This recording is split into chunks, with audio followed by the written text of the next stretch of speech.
Coming to you live. We're live from the basement of an abandoned training facility where we talk about fighting, training, and events. It's the Fight Mixer Show, where you can hear about all the local and world combat sports happenings. Get ready. It's time to gear up and square up because we're going live. And now, broadcasting live. We will broadcast live on the Fight Mixer Show. Perfect.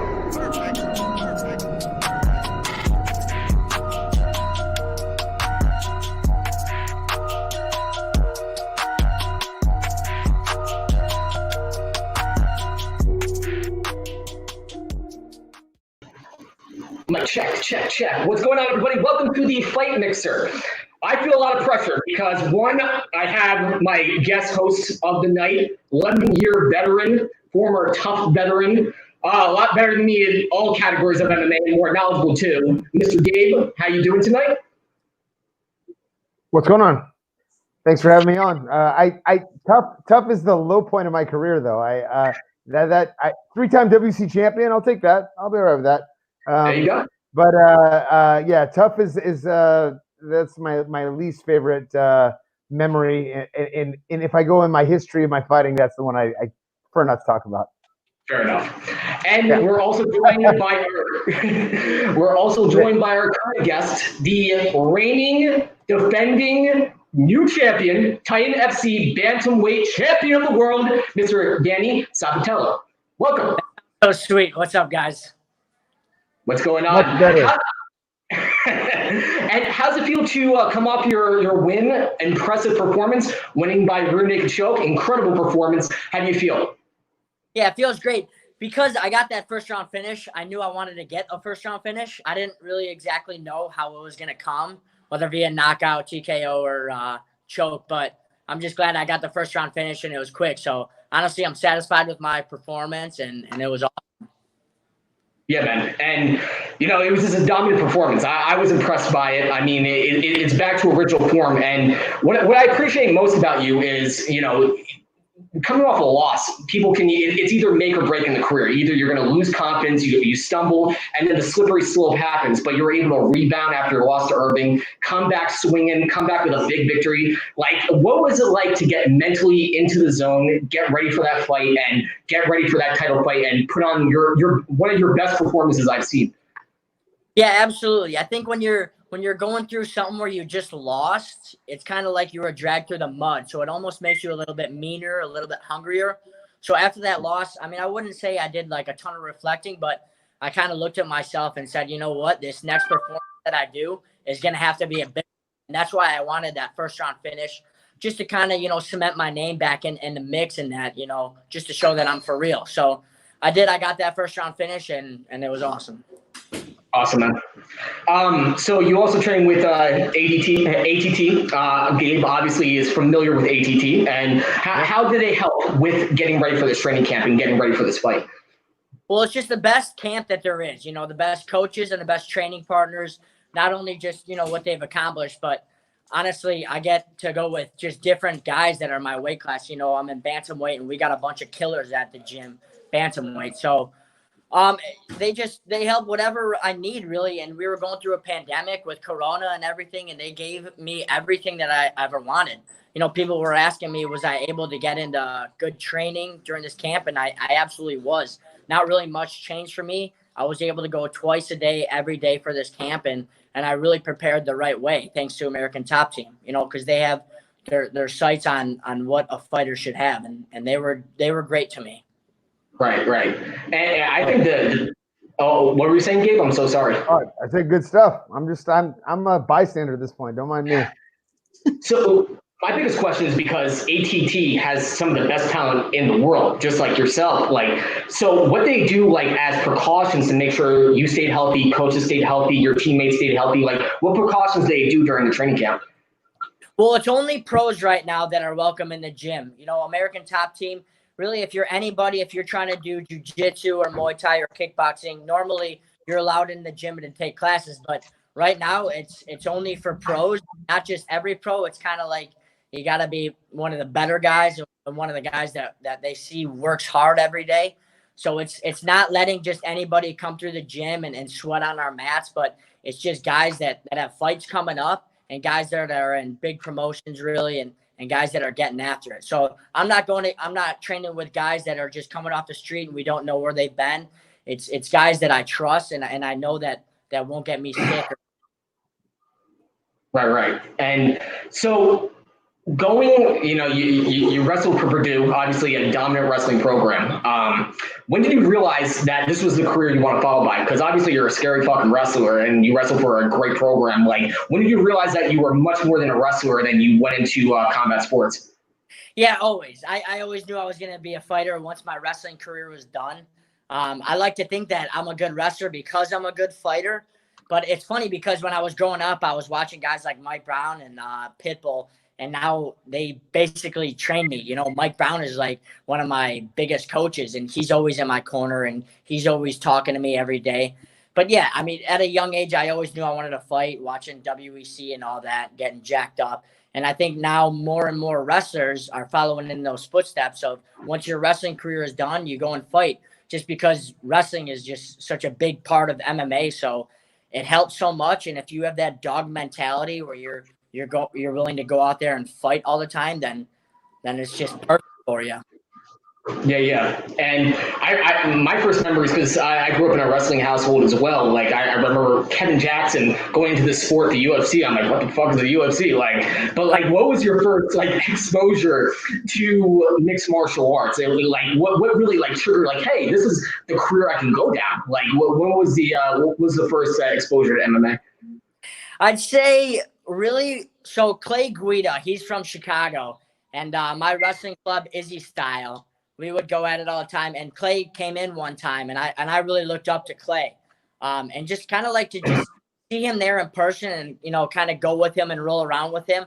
It kind of made it more surreal to me, where it's like, okay, you know what, I could do this when I'm done wrestling and go down the path that he has, because if I'm going to be successful in wrestling, then I think I can be successful in fighting. So, and when you got better of him, looking up to Clay Guida, in the room, and you get to roll around with him, I think it's nothing good but exposure.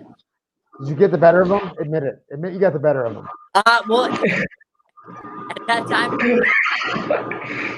time, and when you're going against a wrestler that just does it all the time, it's different, going against. Oh, absolutely. No. So what I notice about your fights, Danny, and what I love the most is and this is a reoccurring theme. You're such a scary fucking wrestler that people try to fight you on the outside, not knowing that you're also a creative, versatile striker, and you're going to strike from all angles. So if you fight you on in the inside, you're fucked because the takedown's there. Fight you on the outside, you're fucked because your takedown, your striking is so creative and it comes from all angles, and you feel so comfortable and confident there. How did you make the transformation from wrestler to a complete mixed martial artist?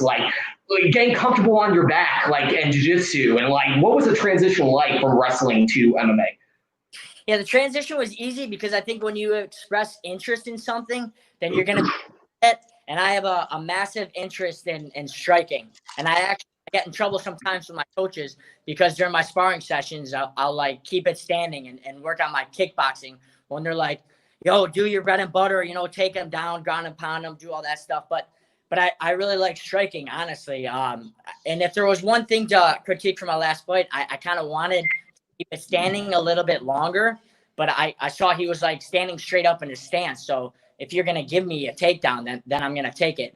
But I do think that with my wrestling credentials, people are going to think that I'm just going to go out there and try to wrestle you. And that will open up my striking. If I fake a takedown or have my eyes low on their legs as if I'm about to take them down, I think it's going to even bring striking to the next level, because that threat of their legs is going to be there. So they'll drop their hands, and then I could come back over the top with a 2 or a hook. Yeah. And how did you get involved with Titan FC? Titan FC is one of my favorite promotions. And by the way, they're on UFC Fight Pass. If you guys haven't heard of them, check it out. Great promotion. So how did you get involved with them? Yeah, well, they're out of South Florida, and American Top Team, is down there in South Florida. So I think it was just word of mouth and everything. And Lex McMahon, dude, he runs a great fucking show. If I'm not in the UFC, I want to fight for Titan because they do it right. You know, they treat their fighters good, and I love performing for them. They're a great organization. But yeah, it was just really the opportunity came up, and one day I was talking to Lex McMahon, and he asked me if I wanted to fight for one of those shows, and I was ecstatic. You know, Titan, it's people are watching those fights worldwide, so I had to take that opportunity, and now that's really all who I want to fight for, not. Yeah, and now you're on top of the promotion. I mean, you're now bantamweight champion, and you had a last dominant performance in your last title fight. I mean, so what do you see in the bantamweight division in Titan? Do you see any challengers or somebody that can actually challenge for the throne, or who do you have your eye on? After my fight, I saw on social media a bunch of other bantamweights that were calling me out, but honestly, all those motherfuckers are boring. Until someone calls me out in an exciting fashion or something like, you know, a killer that would make a good fight, then I'm open to it. I'll call them out right back. But honestly, these guys are just fucking boring inside the cage, boring outside the cage. So until someone sparks my interest, I'm not going to go out of my way to mention anybody's name. Wait, when you say they're boring, are you saying that their style is boring and that you like they're not a matchup for you, or are you just saying that they couldn't build a fight that would make it interesting for you? Well, a little bit of both. Like one guy just said, like he tagged me on Instagram, I think it was, maybe Facebook, and he was like, Danny Sabatello, fight me or something like that. It's like, dude, like anybody can say that. Like call me out, like insult me, do something. And then also like inside the cage, if somebody's like flashy, you know, they talk shit during their fighting, or they just have an exciting fighting style, then I'm open. But honestly, these guys these guys bore me. That's the bottom line. Right. Speaking of talking shit, what was all the banter about after the fight? Yeah, that was a little weird, and everyone about that. So no secret that I like to talk trash before the fight. You know, I like to build the fight, and honestly, for myself, I like to get emotionally invested. You know, I want to hate my opponent. I want to run him over with a bus before the fight. But once the fight's done, it's over to me. You know, I'll be the first one to buy you a shot of vodka after, like. So once the fight was over, I'm clearly just done talking trash. I'm nothing but respect after the fight. And clearly he didn't feel that same way. He was still mad. I think the trash talk got to him. And honestly, that's really what I look for when I'm part talking of the game. too. What was that? I said it's part of the game. It is. And a lot of people emotionally, they can't take it. You know, they get too, you know, wound up or they get so mad. And that's what I'm looking for is the mental game. That's why I talk trash, is because when guys go into that cage, they got so much built up aggression and they're not, you know, on their game. So yeah, after he was still upset and I was just going over to say, hey man, nice fight. Like you're going to be successful after this and all that. But he kind of pushed me away, and that kind of pissed me off. Cause it's like, listen, man, we're here as fighters, but we're also entertainers. You know, we're trying to grow this sport. So we're trying to build up the fight. And I was trying to build up the fight. And then afterwards, it's nothing but respect. But with him, he was still pissed. But it's no sweat. So we have two generations on here. Danny, who is the next generation, and Gabe, who's a veteran of the sport and a legend himself in his own right. I'm a legend. That's not. Gabe, I appreciate that, but like that's not thrown around. There are legends. There's Fedor. There's Anderson Silva. There's even a Hoist Gracie. Like those are legends. Like I mean, I fought, and I'm very, very fortunate I got that opportunity to do that. But I would never even put myself in that category. But it's a trip listening, because I know that the way that fighting is now is that there's the element of entertainment, and for me it was like I don't need to talk shit. We're going in there, we're gonna fight. We're gonna go in there, we're gonna do this thing. I don't care what you have to say. Like and I'm not going to say anything negative about you, because I don't care. When everything is said and done, we're gonna get into a cage, and in that moment you're gonna make it. You're either gonna beat me or I'm gonna beat you. And you know what? That's how it is. And if you beat me, I still want to fight you again, because I still think I can beat you. Like, you know, like genuinely, like it's a different world. I respect it. And and it's interesting to see the transformation. There's definitely a transformation in MMA to where there's that entertainment aspect of it, and it's great. But I was just like, you want to talk all you want to talk? Fine, we're fighting tomorrow. We don't feel like you don't have anything to be upset about.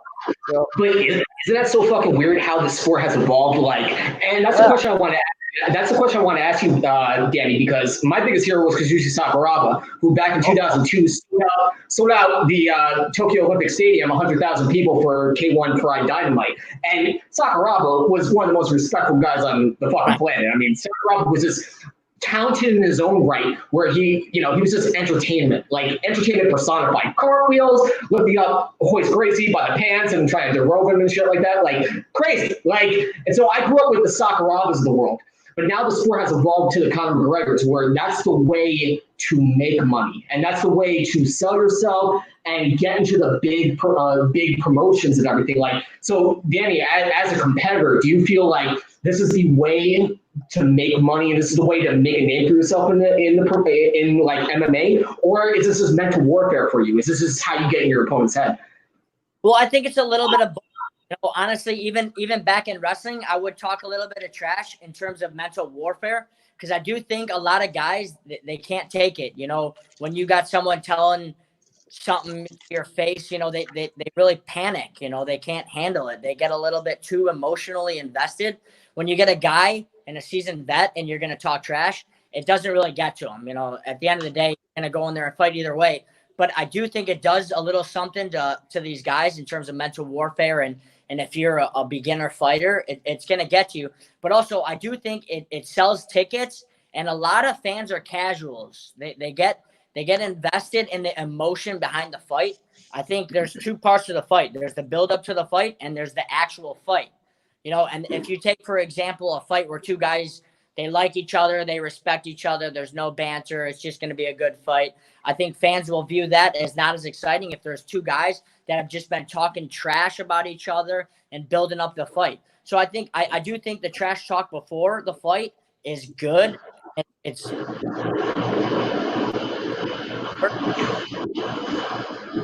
nothing you say is gonna affect anything inside the fight unless you let it mentally. Right.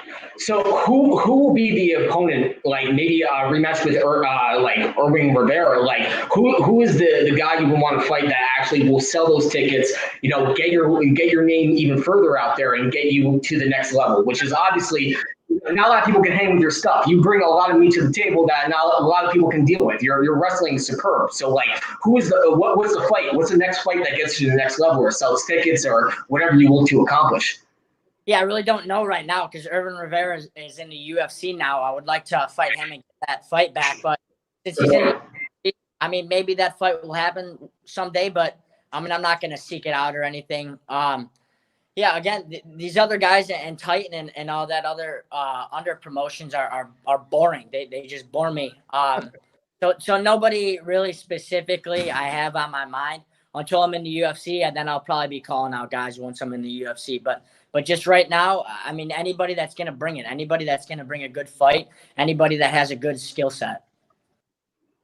Right, and if you can't find any challengers, ATT has enough connections, and obviously Titan FC has a lot of connections. Like, if you can't find a fight that will get you to wake up in the morning, because obviously you need a good opponent, you need a good dance partner to get you motivated, get you woken up, and obviously as a wrestler, you know that better than anybody. When you know that you're matched up in your bracket with somebody that is a killer or a buzzsaw, nothing motivates anybody more than that. Like, so you grew up with that mentality into MMA and transferred there. Like, if nothing motivates you, when you just want to make the step to the UFC or maybe Bellator, or like, is that the next logical closure point to? Yeah, definitely. Honestly, whatever fight presents itself next, I'm gonna take. If it's Titan and they're saying, "Hey, defend the belt," then I'll do that. If Lex McMahon calls me tonight and he's like, "Hey, listen, in a month we want you to defend the belt. We got an opponent, and it's gonna be an awesome fight," then I'll do that. At the same time, if the UFC calls and they said, "Hey, we got a short notice fight for you," then I'll take that as well. At the end of the day, I'm a fighter, and I always like fighting. Last year in 2019, I had 5 fights, and it's the same thing that I want this year in 2020. Any fight that presents itself, honestly, I'm gonna take, no matter what it is. Right. And it could be in any promotion, right? Like UFC 1, like Bellator, like there's more options than just like, Gabe, where like the biggest promotions were UFC Pride and like, there were different promotions out there, but nothing on that echelons. But like now there's options. I mean, there's UFC, Bellator 1, all these promotions all across the world. Like, is your main goal landing UFC or whatever's going to pay the most money for your services? Yeah, probably both. I mean, I think growing up and everything, the goal was always the UFC. But if, like you said, like One or Ryzen or Bellator gives a hefty paycheck, then I'll obviously take that. But right now, I kind of have my eyes on the UFC because that's the premier. The 800-pound gorilla. What's up? That's the 800-pound gorilla. Everybody wants the 800-pound gorilla. Right. But that's what's shown here in America all the time. So I want my friends and family to be able to watch me fight. So, I mean, I do think the UFC is the top of my list, but I mean, I'm not totally opposed to going to these other big organizations. At the end of the day, I just want to fight and make money. Right. And do you see any opponents? Obviously, you have plenty of people in your crosshairs, but like, do you see, if Titan doesn't amuse you or entertain you, do you see any opponents in the bantamweight division besides the champion, of course, because obviously as a competitor, champion's going to be in your crosshairs at all times. But like, do you see anybody in the bantamweight division in the UFC that really, that's the fight you want? Like thinking big league, like thinking like big strategy. Yeah, and I hate to mention his name and call him out or anything, and I know it might not happen for a couple of years or whatever, but that Sugar Sean O'Malley dork, that guy he's a dork, man. Man, because all he does is like smoke weed and have weird hair. I don't think, first of all, he's entertaining. He's not entertaining me. I think he's just a big dork. And second of all, I don't think his fighting skills are that good. I know he's good on the feet, but I think I smashed that guy, and I hope to fight him sometime. Got it. What were you saying, Gabe? I was disappointed he didn't say the guy who beat him. I've lost to 8 people. I fought 2 of them and got rematches. In 1, there's 6 more. I still want to get that rematch from. I can't believe he didn't say the rematch. Yeah, I'd like to that would be the guy, man. Some point as well, but I mean, I'm not losing sleep over a Fair enough. losses happen in this sport. Sometimes you got to move on, obviously I'd like to get that one back, but I mean, I'm not going to just go out of my way to just try to fight this guy, if it's not an opportunity. I actually give you credit. You're setting your heights higher. Yeah. Well, no. Yeah, I know this fight wouldn't happen for a while. That's just somebody in the UFC that I just look at him and I see him, game and all that. I don't see it. It's like, dude, this guy's like an idiot. That's what sells tickets. So, like, I mean, he has the multicolored hair. He has that crazy tattoos on his face. I mean, he smokes a lot of weed. I mean, that's what the kids like. Who are we to argue about that? But like, obviously successful, but it's like you don't want to sell your soul to the devil. It's like at some point it gets a little fake, and it's like, dude, like chill out a little bit. Like I get you're trying to like make money and sell yourself, but it's like, man, chill out a little bit. So, Justin Sims asks a very important question for you. This is going to be the biggest question of the night. Why is Justin Sims the best looking staff member at Titan? I disagree with that question. So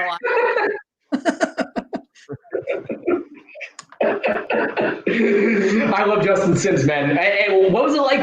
I have to know, because I have the utmost respect for anybody presenting MMA shows, especially during a time of a pandemic. Like, what was it like to, get into the building, go to weigh-ins, like go to the fight? Like, what kind of hell did you have to endure, like all you guys with Titan, to get that show to go on and for you to get into the cage? Like, what the hell went on? Like, definitely different, and Titan took all precautions necessary. So I had to have a test.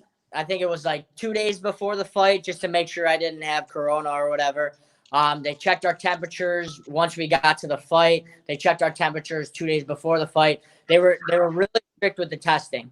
And then I think they wash down the canvas after each fight.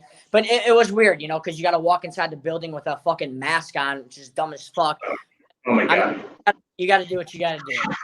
It was definitely a weird experience, but you know what? It's worth it because I know all these other promotions aren't putting on shows. So if I'm going to put on a show, then whatever I got to do to fight. So I have a question for both Gabe and Danny. Like, do you think this is going to be the long-term world that we're living in, where we have to like put on like a fire festival and go on Fighter Island in order to put on fights without like everyone wearing masks and taking tests and doing swabs? Like, is this literally going to be long-term what we have to live with?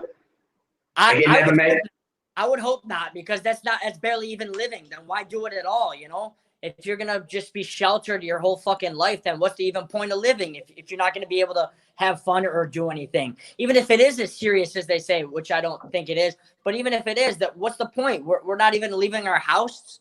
It's crazy to me, but it is what it is. I personally don't think this is how it's going to be. I think you know, with science, we're eventually going to get to a point where they have something to deal with it. And I actually agree that they've been showing that the deaths have been going down. So that's a fortunate sign. But I don't see this being the long term. I mean, hopefully, who knows? Every day is more insanity. So I don't have a real 100% answer to that question.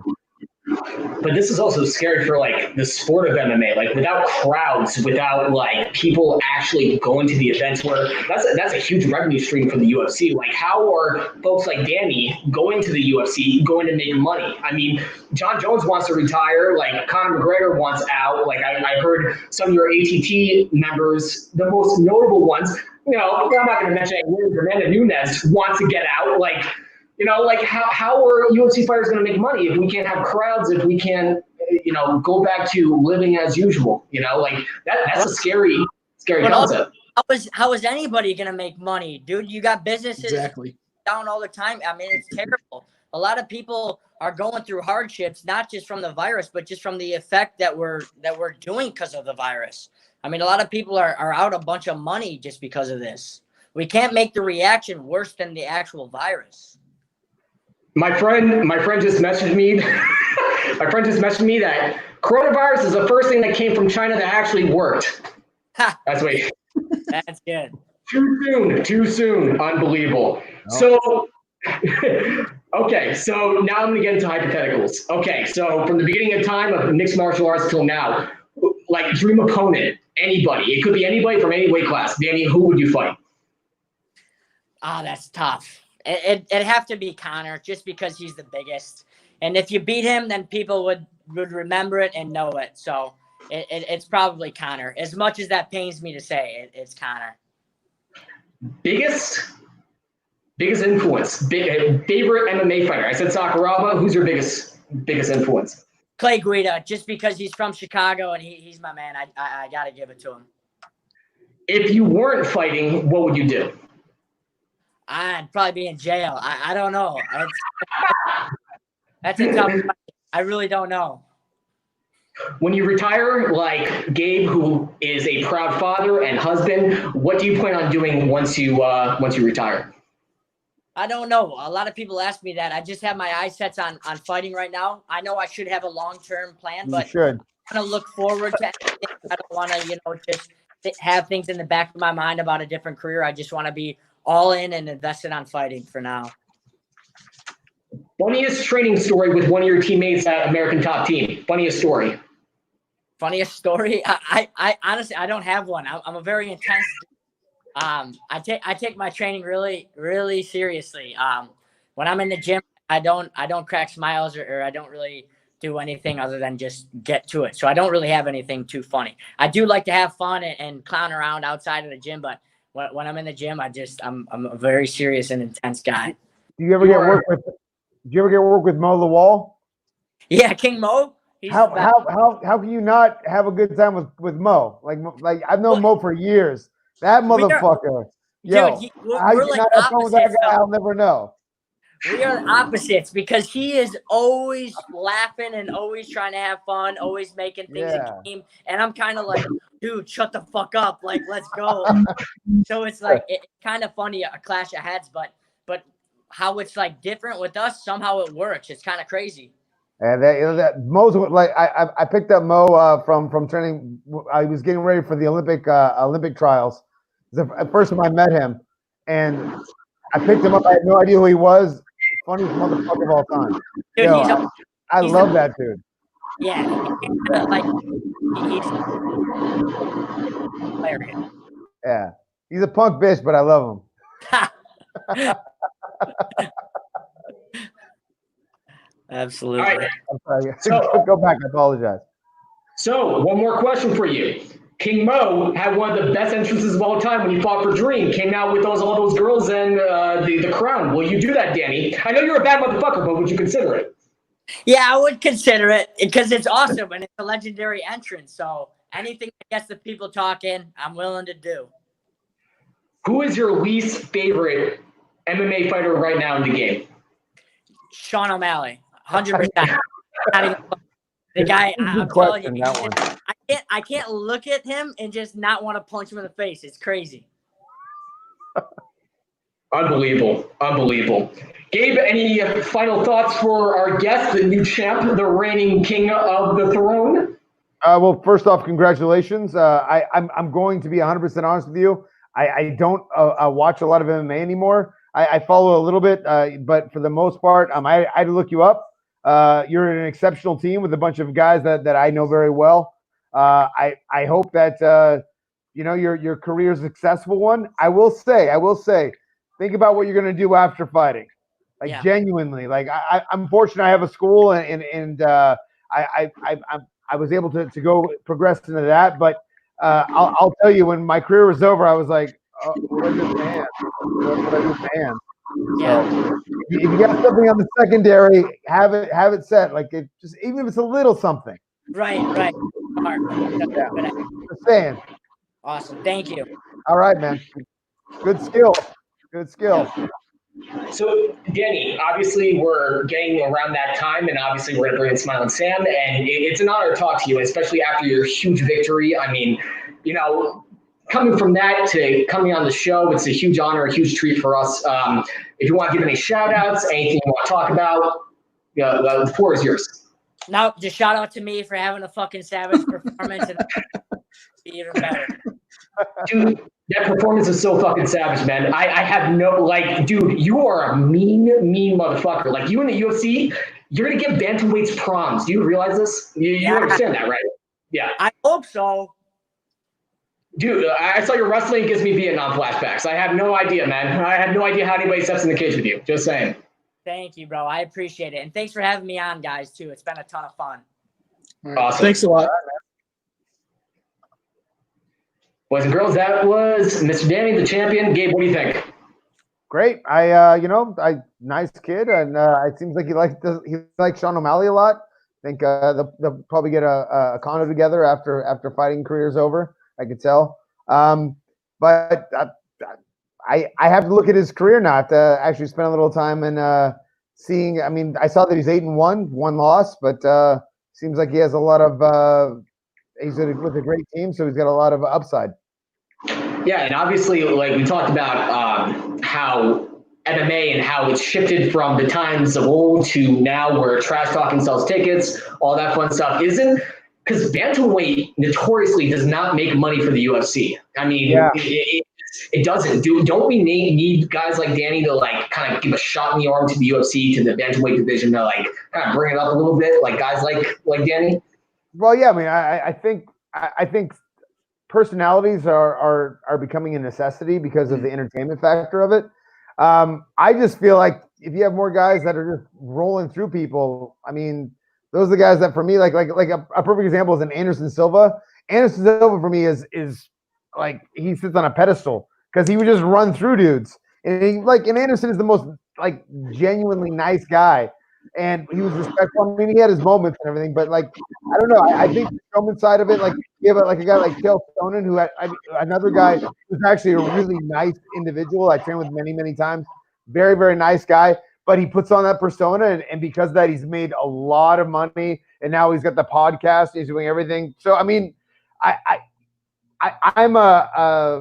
guess I believe in like the old way, but the new way, if you're trying to make money, you're trying to generate revenue, that's how it's done. So, you know.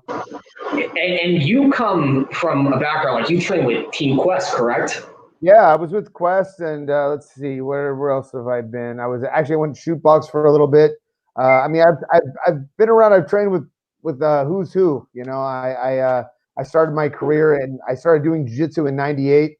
My first fight was in 2002. I've traveled all over the world, trained with a bunch of different people. You know, I've been there, done that a little bit at least. And I think coming out of that system of like Team Quest, because you train with the likes of like what Dan Henderson, Chael Sonnen, Randy Couture, all respectful guys who are just fucking killers. So like obviously, you know, you come from like the old school where, you know, you don't have to talk shit. You can still sell tickets and still whoop that ass. So like obviously, you know, like do you see like a paradigm shift where like you don't watch UFC nowadays because it's not like the days of old? Like is that, you know, pretty much? I keep up on it in the respect because I own a school and all my people want to talk about it. And I have some fighters that are aspiring that I work with. But it's like I'm just not as much of a fan anymore. I mean, like I obviously I respect the skill sets that are available and that the showmanship side of it is a part of it. But I'll be honest, like a guy like Conor McGregor just irritates the shit out of me. Like and it goes against everything that you know, that I held. Like you were talking about a guy like Sakuraba. How can you not like that guy? You know what I mean? Like, it's just, I don't know. It's a different world, but I also understand it. If that makes sense. Right. And the only thing that came close to like the Conor McGregors of the world was Tito Ortiz. But we saw Tito Ortiz the villain. No. Oh God. Really? Tito, are you kidding me? Dude, Tito, he cannot put 3 words together. He's so bad. Like I'm sorry. Like no, I'm not sorry. I'm not sorry at all. Like whenever Tito opened his mouth, it was pathetic. I think one of my favorites ever was when him and Chuck were gonna fight the second time, and Chuck's like, "I'm gonna knock you out," and Tito goes, "You might, but I'll be here." And you're like, "Oh, ow, I cringe over here." Oh, ow. But we always saw energy. Yeah, but we always saw the bad guys get theirs in the end. Like you remember back in like 2003 when Tito Ortiz, like it's November 2002. Let me just put you guys, Vulcan mind strip you guys back to like November 2002 before you were probably even watching because like maybe 10 people were watching in the United States. But, nope. So I started doing jiu-jitsu in '98. My first UFC I ever watched was UFC 4 live. Yeah. So yeah, but okay, taking back to 2002, we're right back there. We don't have cell phones. I can't take pictures. There's no Twitter. We're there. We're in there. Tell me all about it. Not you, Gabe. I would never. Trust me. There's nothing I can tell you that you don't already know already. I'm not talking to you, Gabe. No, I don't think at all. I'm like I wanted to just bring you back to what your point was. Like no more. Like please, no, like please, yeah. So Tito Ortiz, Huntington Beach bad boy, just beats Ken Shamrock. Yeah. And then like the big fight that was built up all summer, like even on Fox, that was like one of the first nationally televised fights where Chuck Liddell beat Vitor Belfort. Tito Ortiz hops over the cage and like obviously they're building up that fight. That fight's been building up for a while up to that point. And then November 2002, Tito Ortiz, the biggest villain who talked the most shit possible, was like, well, you know what? Chuck Liddell is my friend and everything like that. Boom, the villain. What did you say? I said, you mean tucking? Yeah, because he knows his buddy would beat his ass. I know. Yeah, okay. Anyways, feel free. Yeah. And then Tito Ortiz reveals the fact that villain, it was all an insecurity. Like that one guy, his one, kryptonite was Chuck Liddell. They trained together. Chuck Liddell beat that ass. And then, Chuck Liddell is like, okay, fuck it. I'll fight Randy Couture. Randy Couture beat him, but, Chuck Liddell, I think, highly underestimated him because, Randy Couture, his last 2 fights were a loss to Kevin Burdett. Rico Rodriguez, and then another guy. One tested positive for steroids. Barnett. Barnett, yeah. So obviously everyone's underestimating him. So obviously they throw Randy Couture, like, yeah, drop down the light heavyweight and go fight Chuck Liddell. Bam! Big mistake, motherfucker. Like Randy Couture whacks that ass. And then Chuck Liddell's like, okay, Tito Ortiz is not going to fight. We're going to take a break from the summer. And now I'll go to Pride. And he fought for Total Elimination 2003 and fought in the Grand Prix tournament. Right. Yeah, well, Alistair Overeem waxed that ass and then got up to Quentin Rampage Jackson, which, styles make fights, and Quentin Rampage Jackson was just a mean guy, bad mofo back in the day. Yeah. But getting to my point, and then finally we see the fight with Chuck Liddell and Tito Ortiz, and that one villain, the one guy that talked the most shit ever, got his up and comings. And, even the casual MMA fight, like viewers and even the audience that was there saw, okay, if you talk a lot of shit in a respectful sport, you're going to get beat up and you're going to love watching it. Like, I don't think Conor McGregor has necessarily got that up and comings yet. I don't even Khabib didn't set the point home. Like, do you think Diaz and Khabib? I think absolutely he did. I think, I think one of the best things was Khabib chasing him going, talk now. And he's like, oh, it's all business. It's all business. I'm trying to be a spectacle. And Khabib's like, I'm not a spectacle. I'm here to beat your ass. No, he absolutely got his comeuppance. Right, but what's it going to take for the audience to evolve where it was back in the day where we still watched respectful fighters, looked up to them, like idolized guys like Randy Couture, Sakuraba, and everything like that? What is going to be the turning point where MMA turns that corner and people don't watch for trash talking or anything like that, and they watch for the beauty that is the sport? You know what I'm saying? I think it's not. I think there's this massive change up. And I mean, if you get a guy that goes on a tear, like a GSP is a perfect example. This guy who goes on a tear and you can't stop him and everything he's doing, then there's going to be a little paradigm change, but people are still going to want the guy who talks. I mean, look, Chael Sonnen, in my opinion, is the best at talking. Like, he's brilliant. And when he cuts a promo, it's enjoyable. I think Conor's good at it too, but like Chael, like he personifies the bad guy. He personifies the wrestling heel. And that will always be something that's appreciated in the scope of entertainment. Right, but we also appreciate Chael Sonnen because we knew he was in character. We knew that he would, like, deep down, he's a great guy. Like, all interviews, he's a fucking awesome guy. And like every interview, he has such an MMA mind. Like, it's beyond. Like, do you listen to his podcast? Like, I'm probably like every once in a while. I've never listened to a full podcast. I've listened to him. If he talks about something I have an interest in, I've listened to him talk about it. He's a fucking genius. I mean, like, the guy has an MMA IQ like no other. Like, but like, I like Chael Sonnen more than I like Conor McGregor. I think Conor McGregor was a tool. I think that you can be talented and let your talent speak for itself. Like, and that's just like the MMA I loved watching. And Conor McGregor, I would be a big fan of him if he didn't talk so much shit. Like, I love. What were you saying? I'm so sorry. My issue with Conor, the talking means nothing. It's about the person you've become. And he's essentially a weaker, shittier Floyd Mayweather. Like, it's just seriously, and it's just, he's not respectful to people. He's he's always constantly looking for attention, and it's just like, look, man, we get it. You like the spotlight, and that's good, but hitting old men in bars because they won't drink your stupid, crappy whiskey. Fuck you. I genuinely like things like that, like, doing massive amounts of coke and I just, look, every man can do what he wants to do, and I get it. You're a big star, but you can still give yourself like some proper human dignity. That's my feeling.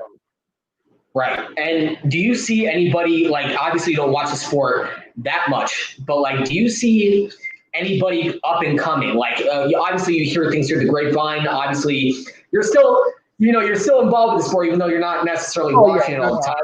Absolutely. Yeah. I mean, there's a lot of talent. I mean, there's always exceptional talent. And, that Shane O'Malley kid's pretty good. Honestly, I don't have, like, I've seen him fight twice. I don't know anything about him. It's just the name got brought up. Nunez is a beast. Like, she's a beast.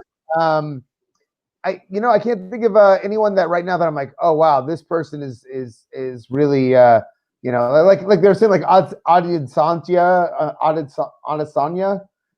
is like they're saying he's the new Anderson. No. I mean, Anderson in his prime made it look like a video game. Like, I just genuinely, it's just a different animal. I don't know. I always feel like there's going to be this next talent because how MMA has evolved. Like, I came from a time frame is like you did one thing and then you learned how to do a couple other things, right? Now you have kids that are like, they've been wrestling their whole lives, they've done jiu-jitsu tournaments their whole lives, they're Golden Glove boxers, they've already done pro kickboxing, they have all the elements, and I think that like the talent pool is really, really high. Now we have natural athletes. I mean, you have like people like you and I who, like, I grew up like a wrestler and like doing smoker fights. All I had to do was just do a takedown, just lay on him for 3 rounds. I mean, perfect. 9 minutes, like easiest 9 minutes of my life. All I have to do is just blanket you like all I have to do is just lay on you like Ricardo Rona, do the Ricardo Rona blanket, and that's it. Like, call it a day. Like, easiest smoker fights ever. But now we're in this stage where everyone's a natural athlete. These kids are going like Tiger Schulman's MMA and going to these great gyms and learning the entire spectrum of what makes a complete mixed martial artist. And like, I love where the sport's heading, but like, it's so weird seeing MMA under the confines of publicly traded companies like WMG, UFC. Bellator is owned by Valcom. Now it's in the control of, corporate, big money corporate. Like, it's crazy. Crazy. So like I said, the time frame I came from when I started doing jiu-jitsu, UFC was every 3 months, and I think maybe 1,500 people would watch it. I remember like watching Frank Shamrock fight Tito Ortiz in a sports bar, and dude, the fight was amazing. It's like sick fight, but dude, there was 1,500 people in attendance. Like nobody knew about that fight. Nobody knew about fighting. It's unbelievable. And to see where it's at now, ridiculous. And my dad, God rest his soul, we had to go to his camper. He had DirecTV, and like we had to wait up until like 1 a.m. to get like the dump of like a Pride event. Like, I remember the first Pride event we ordered was Pride Championship Chaos, where Sakuraba fought Wanderlei Silva, and you train with Shoot a Box. So like Wanderlei Silva was Shoot a Box, just saying. And then it was Heath Herring fighting Antonio, and such people don't know the good old days and how exciting MMA was, and like how the lengths we had to go, like tape trading. There was no YouTube. We had tape trade. We had to see legal boxes in order to order those UFC events. Like, people won't know the sheer joy and the workarounds we had to go through to watch like the old days of like UFC and Pride. Like, now that we got to that point where like now MMA is just like oversaturated. MMA is everywhere now. It's amazing. I think it's for me, I think the Pride was as big as you could get. You know what I mean? Like, especially I've been to Japan 5 times, and the opportunity to see how Pride over there was basically how the UFC is now here. It's great. It's amazing to think that it's grown to this point, but. I feel like an old man saying like, "Oh, these kids just don't know." So I'll say it for you. These kids just don't know. They don't. But yeah, they don't. So train with Shoot a Box, and like obviously you've been engulfed with the whole MMA lifestyle for such a long time, and longer. I was a fan by the time you were training. I mean, since '98, like I was in 5th grade, 4th grade when I like so. Did you want to fight in Pride? Did you want to fight in UFC? Like, when I first fought for the first time, I just did it because I was afraid of fighting. Like, and like MMA to me seemed like the most extreme possibility to do it. And I did it just to try it out. I mean, I got $200. It wasn't like there was no money, there was no television. I actually got an opportunity to fight in Pride. I was going to fight Gomi when he fought Marcos Aurelius. They offered me that fight, and my manager Ed Soares was like, no, let's not take this fight. And I'm like, fuck it, let's go do this. Like, I want to fight. This is when Gomi was the number one guy in the world. I'm like, dude, I don't care. Let's go. And Ed was like, oh, it's not good for your career for the time being.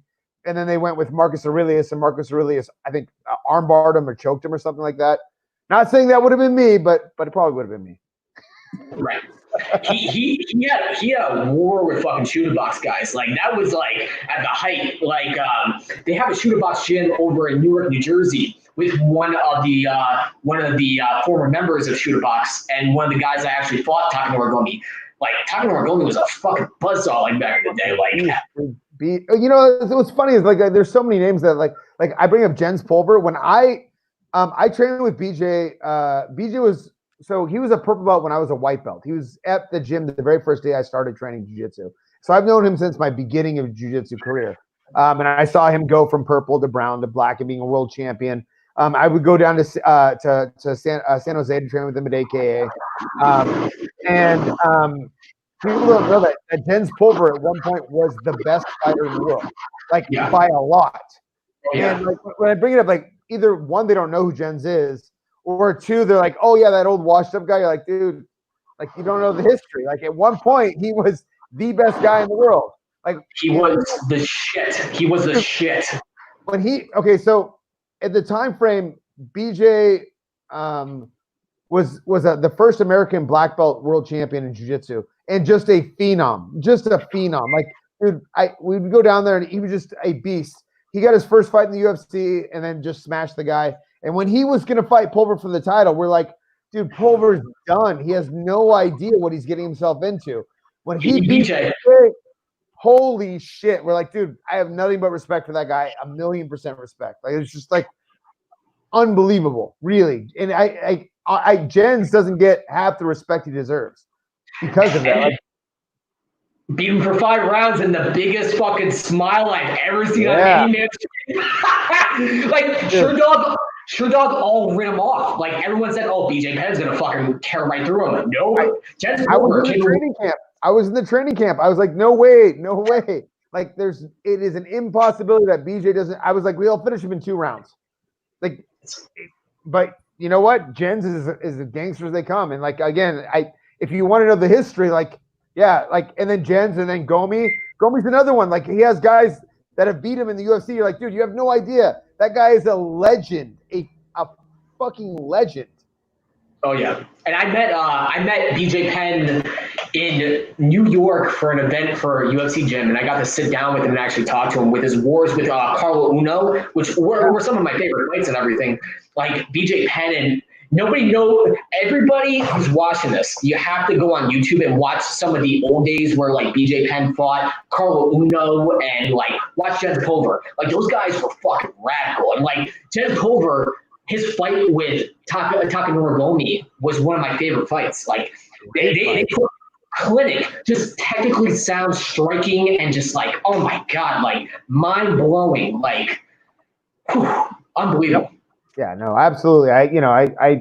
We could talk MMA history all night, and but it's all. I think the other part is that unless you were there living it at the time, I watched it. Like, okay, here's a perfect example. Is I watch Bloodsport every once in a while. When I was a kid, Bloodsport was the baddest movie on the planet. I really believe that Frank Dukes had gone to Hong Kong and had done this Kumite. When I was a kid, I really believed that. I watch it now, and I'm like, oh God, this is garbage. This does not hold up at all. Like, there's the nostalgia part of it. I'm curious if people now are like, well, yeah, these fights, I don't understand what people are talking about them. But I mean, for me, the nostalgia of it is, I mean, it was mind blowing for the time frame. It's like that movie Last Dragon, where like, did you ever fight anybody that had the glow, Gabe? Never, not yet, thankfully. I'm really fortunate throughout my whole career and my whole life. I have not fought anybody with the glow. Thank you. Are we talking right now? Yes. No, I've not fought anybody with the glow. Perfect. So, obviously, Smiling Sam was not able to make it, and we wish him the best. And yeah, so you and I just shot the shit for like a good what? Like I was like, yeah, don't we still have Sam Alvey? I was like, it's gonna not sure what happened to him. I miss Smiling Sam, but I got to, get some MMA knowledge dropped on me. So, all the power to you. I appreciate you. You know what? If I can sub in and pass on a little bit of that, I'm happy with that too. And do you run a gym? Like, you actually have students now? Yeah. Cool. I own Kaiju MMA and Fitness in beautiful Tarzana, California. We're running a very, very small COVID-19 affected gym. Not anyone's affected. No one's infected. Affected in the respect that we're closed down. We were usually open 7 days a week. We're only open 4 days a week. We have classes, and you have to call in advance. You have to get your temperature taken. You have to disinfect your hands. So, like I said, affected. No one has been infected. So, but I'm very, very gracious that I had the opportunity to pass on knowledge. I've been doing jiu-jitsu since '98, and I've done kickboxing all over the world. Anthony Hardug was my previous coach before I ended up retiring, and then I was at Fairtex for years. I've trained with all the high-level wrestlers. I was at Quest. There were so many guys that came in through that. I've been very, very fortunate and gracious that I've had the opportunities that I've had, and now I am also thankful that I can pass that knowledge on, and I have people that actually believe in me enough to allow their kids and them to come in and for me to pass on that knowledge. So I'm grateful and fortunate. Going back to talking to I'm sorry, I'm blanking on his name. The last guy we were just talking to, is it Danny? I definitely feel that anyone that is planning to do this, regardless of if your intention is being a world, a massive star, you should always have a secondary option. It's just no matter what, that the ride, when it comes to an end, you're just gonna be like, okay, what do I do now? And I know a lot of fighters that don't even have the ability to teach, which is unfortunate. But I mean, a fighter mentality is a different mentality than a teaching mentality. So I'm so heavily reliant. I'm excited for the next generation. Like I can't wait for the hybrid athletes that come out of the woodwork, and we're gonna see a next level of MMA. But like, you're also training the next generation of fighters. Like, what advice do you give to like young kids who want to fight and say, hey Gabe, I really want to fight. What's the one thing that you teach? What's the one fundamental that you took from your journey and you're gonna pass it on to younger kids? You have to be 100% committed to it. You can't be so stuck on having a persona, having people like now it's different because everyone's like, I need Twitter followers, I need Instagram followers, and which is a different world that I'm used to. And I'm just like, look, just train your ass off, get as prepared as you possibly can, always be in shape, and go in and perform. Like, that's really what it comes down to. Fighting is about performing, going in there and going and doing your best. If you're worried about how many followers you have, what T-shirt you have ready and prepared, what your banner looks like, you're missing the point of the whole journey. So, and we have a question, and shout out to our friend that just asked that question. Like, what was your toughest fight in your career? You know what? I like fighting. All of them are tough. All of them are, win or lose. They're all very, very tough. I think my last fight in the UFC against Paul Taylor was probably the toughest, just because my girlfriend at the time was pregnant with my who's my daughter now. Congratulations. Well, I mean, she's 9. There's nothing to congratulate me about. No, I'm kidding. No. Please congratulate me. No. Sorry. But there was so much baggage and so much concern about, if I lose this fight, I know I'm going to get cut. I know this is going to happen. And it wasn't so much that Paul Taylor was a tough fight, but I put so much on myself that I had to win. And that was probably the toughest in my career. But I've tough dudes. I mean, Joe Lozon is tough. Melvin Gilliard at that time frame was tough. I know Melvin's been like a 50-fight lose streak, but at the time when I fought him, he was tough. Savant Young is tough. Van der Braga, 15-0 when I fought him. fought a lot of tough dudes. I mean, listen, anyone that steps in that cage is going to be tough. Everyone that makes the decision to fight another grown man is a tough dude that thinks he's going to win. And win or lose, like that, I respect every opponent that I've had. Gotcha. Is there anybody that you wish you fought, like throughout your career? Like, is there anybody that you missed, or something that you know? I wish I would have fought Gomi again. I wish I would have taken the Gomi fight just to see. I mean, who knows? I would have liked a rematch with Joe Lozon. I like Joe. I talked to him maybe 8 months ago. You know, I respect him immensely, but that's a fight that I really feel I could have won. I'm sure Joe feels that, you know, he beat me again, but, you know, whatever. I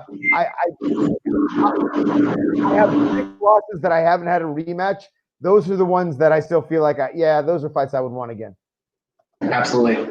And we're about to head to the hour mark. Matt, do you have any last words? Anything you want to say? No, I do want to thank our sponsor, T-Max Phone. That's tmaxphone.com. They help with people's gym phones. It's internet based, and if you're needing a phone, get a hold of them. tmaxphone.com. Right. I just want to thank Gabe for coming on as a guest host, and as an 11-year veteran, as a champion, like as a co-host, I don't even deserve to share the same mic with you. I mean, you're one of the veterans of the game, and that's just my personal opinion. So, like, as soon as Matt said he's bringing on Gabe, I'm like, holy shit, like, you know, this is not where I park my car. So, like, Gabe, any last words? Like, I absolutely appreciate you coming on and sharing the mic with me. Well, I appreciate that. I mean, I don't think I deserve all of that, but I appreciate it. Thank you for having me. You know, I still love MMA, and I mean, it was a massive part of my life, and it still is because I still teach and whatnot. But you know, opportunity to talk is always fun, and I thank you for having me. Awesome. Thanks a lot, Gabe. My pleasure, guys. Alrighty, boys and girls, children of all ages. Matt, great first show, and Justin, I hope you're feeling better. And Matt, what do you think? I thought it went pretty well. I'm hoping everybody comes back next week. We'll be on again Thursday, 8:30 Eastern Standard Time. So thank you, everybody, for watching. And thank you very much for Fight Mixer. Thank you, everybody that watched. Thank you, everybody that participated and asked questions. We'll be back next week, next Thursday at 8:30 p.m. Eastern with another great guest. And until then, we'll have a good 4th of July weekend, and we'll see you then. Perfect.